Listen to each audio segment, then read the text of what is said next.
There exist two distinct approaches to autism rehabilitation.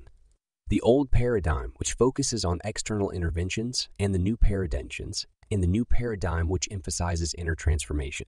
Likewise, parents can be classified as either adhering to old beliefs or embracing new concepts.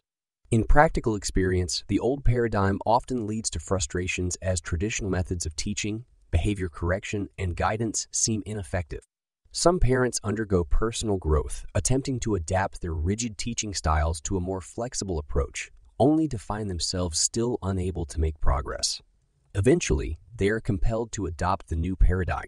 For parents of children with severe autism, the most significant realization is that conventional teaching methods simply do not work. To make progress, they must abandon the old paths and break free from limiting beliefs. Only by dismantling these low-level fixations can higher-level insights emerge. The law of attraction states that what we focus on internally determines what we attract externally.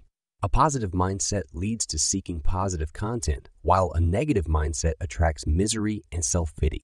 This principle applies to parenting, where thinking a child has no problems attracts a positive outcome, and vice versa. Gratitude begets more to be grateful for, while complaints perpetuate negativity. Traditional parents tend to favor behavior correction, as they view their child through the lens of having problems rather than seeing them as a normal individual with unique traits. They firmly believe their perceptions are accurate and rarely question their cognitive biases. Consequently, they apply various coercive methods to correct their child's behavior and resort to physical discipline when these tactics fail. This reinforces the belief that the child indeed has behavioral issues, creating a vicious cycle of cognitive illness. Thus, for parents dealing with autism, the first step is to cultivate their own minds, allowing their cognition to return to normal or transcend its limitations. Rehabilitating their understanding becomes the primary task. However, this transformative process must be put into action consistently, as only through daily practice can true insights be gained. Merely listening to advice from others without internalizing it proves fruitless.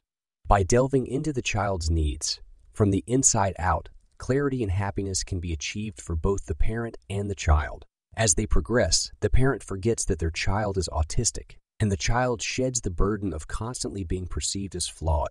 In time, both parent and child release the heavy burden of autism from their minds, erasing the mountain it once represented. This is the process of healing the heart. As a proponent of the new paradigm, I continuously contemplate how parents can avoid spending money while still prospering, and how children can grow into flourishing individuals without undue stress. This arises from the stark contrast between my reflections and the current reality, where parents invest significant funds and yet see little improvement. Why is this so?